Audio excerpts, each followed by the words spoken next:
My own brother got my wife pregnant. He looked me in the eye for months, hiding it from me. The truth came out when she gave birth, and the baby looked nothing like me. My name is Ayan. I'm 31, married for almost 3 years to my college sweetheart Reema. We've had our ups and downs, but overall I always believed we had a solid marriage, built on trust, shared dreams, and a deep history together. I have one younger brother, Samir. He's 27, charismatic, charming, always the life of the party. We've always been close, though he's definitely the wild one between us. While I built a stable life with Reema and focused on my job and our home, Samir bounced around jobs and relationships like a ping-pong ball. He lived with us on and off, mostly during his figuring life out phases. When Reema and I got married, Samir was my best man. He gave a hilarious and emotional speech. Reema even said afterward, "You're lucky to have a brother like that." At the time, I agreed, but if I look back now, I think the warning signs were already there. Samir moved in with us permanently about 8 months after our wedding. He'd broken up with his girlfriend and lost his bartending job.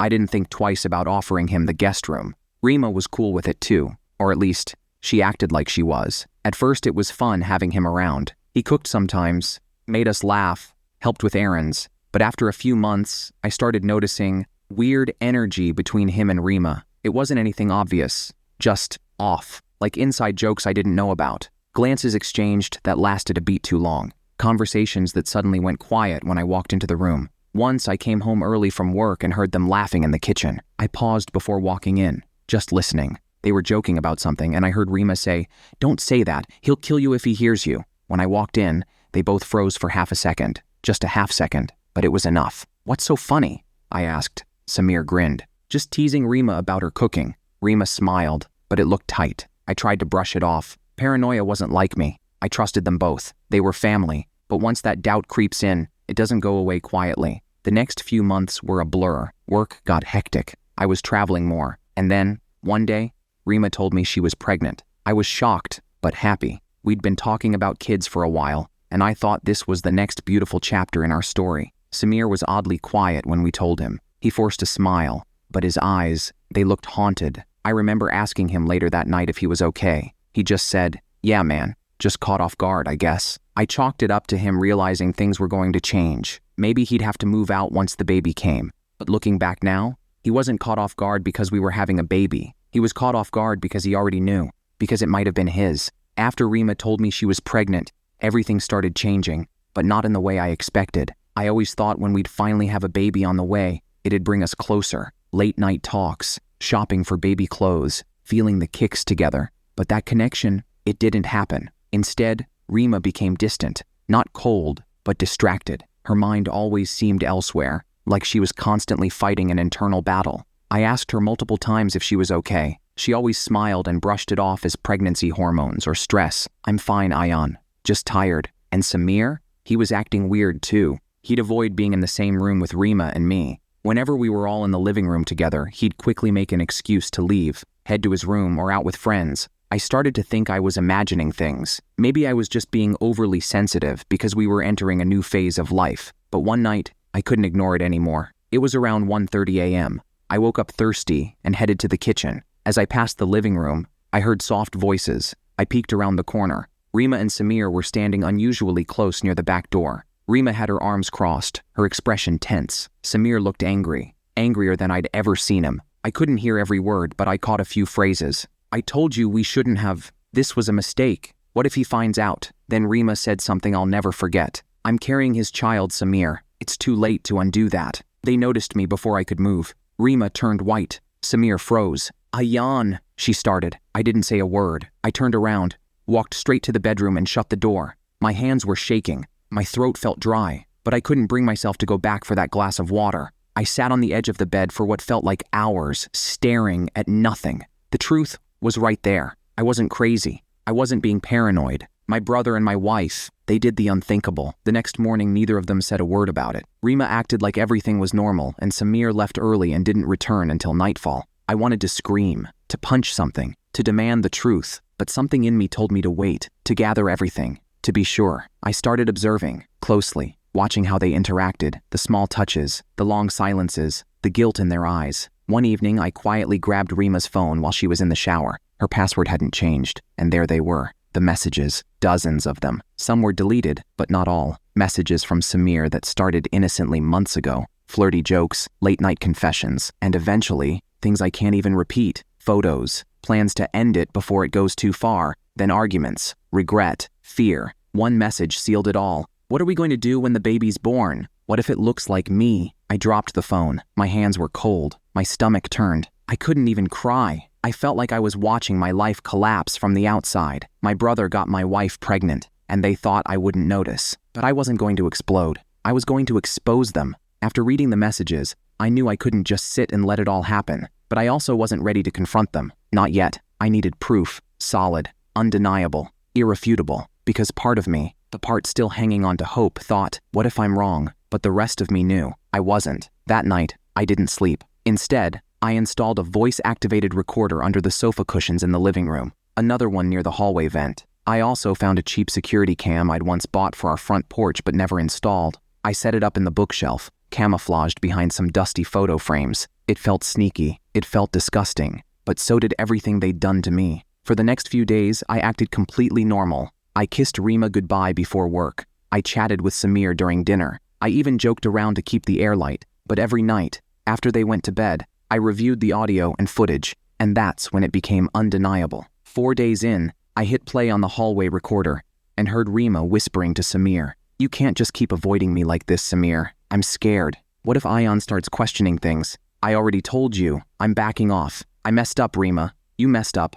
I want out. You're not going anywhere. You got me into this." Their tone was low but heated. The stress was cracking them apart. The next night, I caught Samir pacing in the kitchen talking to someone on the phone. His voice was clearer this time. "No, man, it's a disaster. She said she's keeping it, that she's telling Ayan eventually. But I think he already knows. He's been different." Then came the final confirmation. I walked into the kitchen 2 days later, and they were in the middle of a whispered conversation. They didn't notice me at first. Reema said, "I don't know how much longer I can do this. He looks at me like he loves me, Samir, and I feel sick every time." I cleared my throat, loud. They jumped like they'd seen a ghost. "Morning," I said calmly. Reema stammered, "Good morning. You, want eggs?" I smiled. "Nah, I'm good." I sat down at the table and stared at both of them for a moment longer than I should have. In that moment, I saw guilt written all over their faces, and fear, because they knew. They knew I knew. But I still didn't say anything. I was building towards something bigger, and it was almost time. Later that week, I booked a DNA test kit online. The plan was simple. Once the baby was born, I'd secretly test it. I'd send the results to both of them in a way they couldn't deny. No arguments, no room for lies. But life had other plans. Reema went into labor a month early, and when I saw the baby for the first time, everything shattered. Reema gave birth to a baby boy. Despite everything, despite the betrayal, the lies, the sleepless nights, I was there in the hospital room, holding her hand, not because I wanted to, but because I needed to see the baby with my own eyes. I kept telling myself maybe it wouldn't be obvious. Maybe babies look like everyone and no one at the same time. Maybe I was being paranoid. I just wanted to be sure. But the second I laid eyes on him, my heart sank. He had Samir's exact eyes, his dimples, that same damn crooked smile Samir had when we were kids. It felt like a cruel joke, like life had ripped my heart out and was now parading it around the hospital room, wrapped in a baby blanket. I didn't cry. I didn't scream. I just stared. Reema looked up at me, exhausted, smiling weakly. "Isn't he beautiful?" I forced a nod. "Yeah, he's something." Samir didn't show up at the hospital that day, or the next. He sent a message in the family group chat saying he was out of town for work. A pathetic excuse. He knew what he'd done, and he didn't have the guts to face it. The day we brought the baby home, I was ready. I'd already received the DNA kit. I waited until Reema was asleep. I swabbed the inside of the baby's cheek, packed it back in the box, sent it off the next morning. The results would take a week. 7 days of pretending. 7 days of holding a child that I was almost certain wasn't mine. 7 days of Reema smiling at me like nothing was wrong, until the email came. Subject, "Your DNA results are ready." I opened it with trembling hands. 99.99%. Not a match. The baby wasn't mine. He never was. That evening, I didn't say a word. I printed the results and placed the paper in a plain envelope. At dinner, we sat around the table. Me, Reema, and Samir. I passed the envelope to Samir. "What's this?" he asked, frowning. "Open it," I said calmly. Reema froze. Her fork slipped from her fingers. Samir opened the envelope, pulled out the paper. and read the results. His face turned pale, his lips parted, but no words came out. Reema's eyes welled up with tears. Ayan, no, I interrupted. Don't, not a single word. I stood up and looked at both of them. I know everything. The messages, the sneaking around, the nights you thought I was asleep. Samir tried to speak, but I cut him off. You're my brother. You were supposed to protect me, and you, I turned to Reema, were supposed to love me, but you chose him, and now there's a baby that's not mine, living in my house, being raised under my name. Tears streamed down Reema's cheeks. I didn't mean for it to happen this way, she whispered. But it did happen, I snapped. And now you're both going to deal with the consequences. After I confronted them at dinner, the house fell into absolute silence. Samir left without saying a word. Reema cried all night, but I didn't comfort her. I didn't even look at her. Something inside me had shut off. The next morning, I packed a small bag, grabbed my laptop, and left. I didn't tell Reema where I was going. I didn't owe her that. I checked into a nearby hotel. I needed space to think, to breathe. My phone buzzed constantly, calls and messages from both of them. I ignored them all. I was done playing nice. 2 days later, Samir showed up at the hotel. He stood at the doorway, eyes sunken, beard untrimmed, looking like he hadn't slept in a week. Can I talk to you? He asked. I didn't say anything, just opened the door wider. He stepped in and sat on the edge of the bed. I messed up, man, he said. I know there's nothing I can say to fix this, but I need you to know. I never meant for it to go this far. Did you sleep with my wife, Samir? He looked down at the floor. Yes. Did you get her pregnant? He nodded. Then I don't care what you meant, I said coldly. He sighed, rubbed his hands together. I'm sorry, Ayan. I really am. I wish I could take it back. I stood in front of him, staring. You were my brother, and you broke something that can't be fixed. I didn't come here to make excuses, he said. I just came to tell you. I'm leaving. I'm moving to another city. I got a job transfer. I won't bother you or her again. I wanted to feel something. Anger, satisfaction, relief, but I felt nothing. Do what you want, I said, walking to the door. Just don't ever contact me again. He nodded, stood up and left. That was the last time I saw Samir. Reema, though, was a different story. She showed up at the hotel 2 days later, holding the baby in her arms. Her eyes were swollen from crying. Ayan, please, let me talk. I didn't want to, but I let her in. She sat down, holding the baby tight. He cooed softly, completely unaware of the chaos around him. I know what I did is unforgivable, she said, but I need you to understand. It wasn't just about Samir. It was about feeling seen, feeling wanted. You were always so busy with work, with providing, and I was lonely. That doesn't excuse anything, I know, but that's how it started. I leaned back in my chair. So what now? I don't know, she said, her voice shaking. I don't want a divorce. I want to fix this, somehow. I laughed bitterly. You want to fix this? I'll do whatever it takes, she said. Therapy, counseling. I'll even raise the baby on my own if you don't want to be involved. I stared at her, at the baby, at the woman I once thought I'd grow old with. I'm not ready to decide anything right now, I said finally. But I'm not coming back. Not yet, she nodded. Okay. And then, for the first time in weeks, I saw it. Real regret, real pain, but also maybe a little hope. A month passed. I didn't move back home. Instead, I found a small one-bedroom apartment across town. It was quiet, empty, and honestly, lonely. But it gave me space. Space to think. Space to heal. Space to question everything. Reema kept her word. She started therapy. Alone. She didn't pressure me. She didn't call every day. Just weekly check-ins, asking how I was, telling me how the baby was doing. Sometimes she sent pictures. Sometimes I opened them. Most times I didn't. I was stuck in a mental tug of war. One part of me wanted to leave it all behind, divorce her, cut Samir off forever and start fresh, clean slate. But another part of me still felt something. Not love, not yet, but something close. Maybe pity, maybe familiarity, maybe the ghost of the man I used to be before all of this. One night I sat in my living room, staring at a blank wall, when my phone buzzed. It was Reema. She texted, "He's starting to crawl today. I thought you'd want to see." Attached was a video. I hesitated, then hit play. The baby, Samir's baby, was on his stomach, pushing up with his chubby little arms, wobbling forward. Reema's voice in the background was filled with excitement and laughter, and for a moment, just a brief moment, I smiled. I hated it. I hated that I could still smile. A few more weeks passed, and I agreed to meet Reema for dinner. Neutral territory, a quiet restaurant, no baby talk, just two people trying to figure out what the hell they were doing. She looked tired but hopeful. "You look better," she said as we sat down. "Yeah," I replied. "You too." We talked about small things at first.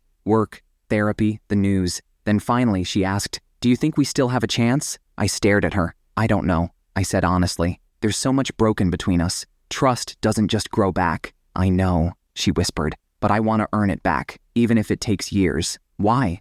I asked. "Why keep trying when it'd be easier for both of us to walk away?" She looked me in the eyes, and her voice didn't shake this time, because I still love you, and because I hate what I did, every single day, but I also know we were real, that what we had was real, and I think, maybe we can find that again. I didn't answer right away. Instead, I asked the question I'd been avoiding for months. If he hadn't gotten you pregnant, would you have ever told me about the affair? She flinched, then slowly shook her head. I was too scared. Then maybe the baby was the only honest part of all this, I said. She wiped her eyes. Maybe. Dinner ended quietly. No decisions, no promises, just silence. But this time, it wasn't angry silence. It was thoughtful. Back home, I sat in the dark and thought about everything. Reema, Samir, the baby, and I asked myself the scariest question of all. Could I ever forgive them? Not for their sake, but for mine. The following weeks were the hardest. Reema continued to reach out, checking in on the baby and our future. But I couldn't get past the image of Samir's face, of the lies he told, of the betrayal that ran deeper than I ever imagined.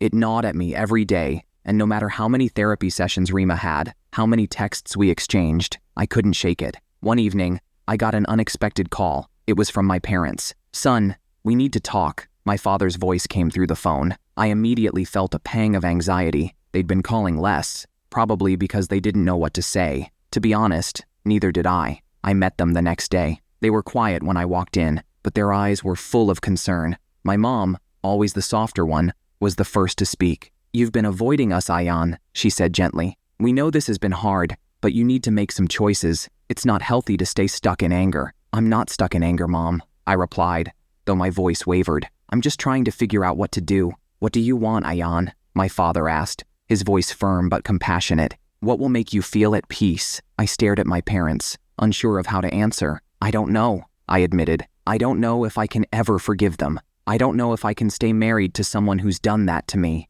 They both nodded, understanding the weight of my words. "But I know one thing," I continued, my voice clearer now. "I need to decide for myself, not for Reema, not for Samir, just for me." My parents didn't say much more. They didn't need to. I could tell they understood. That evening, after the conversation with my parents, I sat down with the baby's DNA results once again. I looked at the paper, and it was the same as before. The baby wasn't mine, but there was one thing I hadn't considered until that moment. The baby wasn't Samir's either. The affair, the pregnancy, everything. It wasn't just a betrayal of me. It was a betrayal of both of us. The weight of that realization felt different. It felt like a step toward something, though I wasn't sure what. Perhaps it was just the beginning of my healing. A few days later, I met Reema again, but this time, I didn't come with bitterness. I didn't come with anger. I came with clarity. "I'm not ready to forgive you," I told her quietly. "I'm not ready to move back in, and I don't know if I ever will be, but I'll be here for the baby. I'll be a father to him because he deserves that.